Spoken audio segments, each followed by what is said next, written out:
Chapitre 4. La France défaite et occupée de 1940 à 1944, partie 2. La France de Vichy.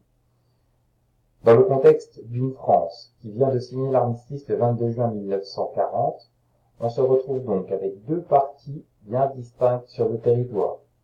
Outre la région Nord-Pas-de-Calais ainsi que l'Alsace et la Moselle, rattachées de facto sur des territoires soit contrôlés directement par le Reich pour ce qui est de l'Alsace, soit dans le gouvernement général de Belgique et de Pays-Bas pour la région du Nord-Pas-de-Calais, la France se retrouve coupée en deux zones, une zone occupée au nord et une zone non occupée au sud, l'appellation zone libre devenant maintenant caduque. Cette zone non occupée dans la partie sud va être gouvernée depuis la ville de Vichy par le maréchal Pétain. C'est dans ces conditions que vont s'installer plusieurs politiques menées par celui-ci. Tout d'abord, la première politique, c'est la Révolution nationale. Cette politique du régime de Vichy est dite politique réactionnaire. Elle réagit par rapport à quelque chose, à savoir le Front populaire. Ce Front populaire est accusé de traîtrise et d'avoir poussé par le biais des accords de Matignon du 7 juin 1936 à ce que la France devienne une France de fainéants. En contrepartie, la Révolution nationale prône des valeurs simples de travail, famille et patrie, qui ne sont pas en soi de mauvaises valeurs, mais qui sont utilisées ici de façon traditionnaliste.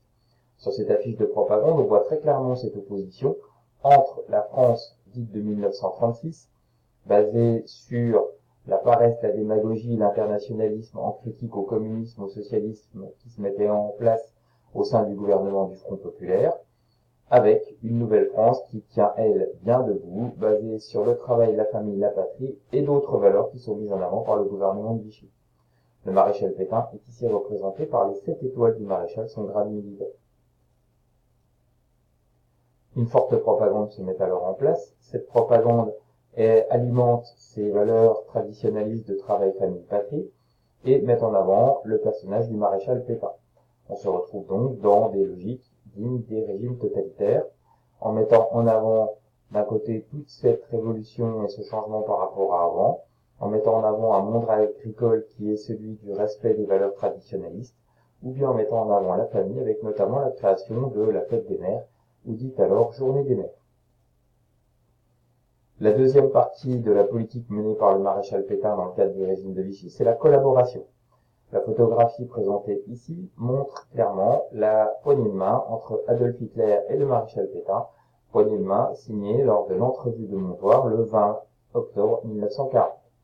Dans les faits, la collaboration est économique. Elle se traduit par exemple dans ce tableau par une augmentation entre 1942 et 1944 de toutes les productions faites en France adressées à l'ennemi, ainsi que d'un envoi majeur de travailleurs en Allemagne, passant de 240 000 en 1942 à 3 fois plus en 1944, notamment dans le cadre du service du travail obligatoire.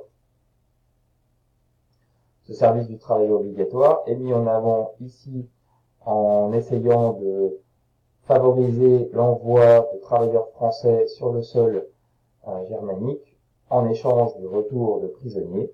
On a également une politique de collaboration qui va virer au collaborationnisme, c'est-à-dire à une adhésion des idées, en faisant en sorte que certains Français s'engagent directement dans la Wehrmacht et dans les troupes allemandes, comme ici dans la Légion des volontaires français.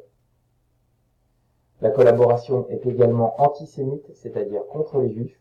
Le gouvernement de Vichy institue dès le 3 octobre 1940, c'est-à-dire avant même la mise en avant réelle de la collaboration, un statut des Juifs de France qui les exclut progressivement de la société. De la même façon, des arrestations massives comme celle de la rafle du Veldiv vont être organisées et pilotées en grande partie par le gouvernement français, comme ici en juillet 1942. On voit ici sur la photographie du bas 2 gendarmes encadrer les Juifs qui pénètrent dans les wagons, qui vont les conduire vers la déportation et la mort. On a ainsi une collaboration claire et nette de l'État français dans le cadre de l'exécution et de la mort de plus de 73 000 Juifs français.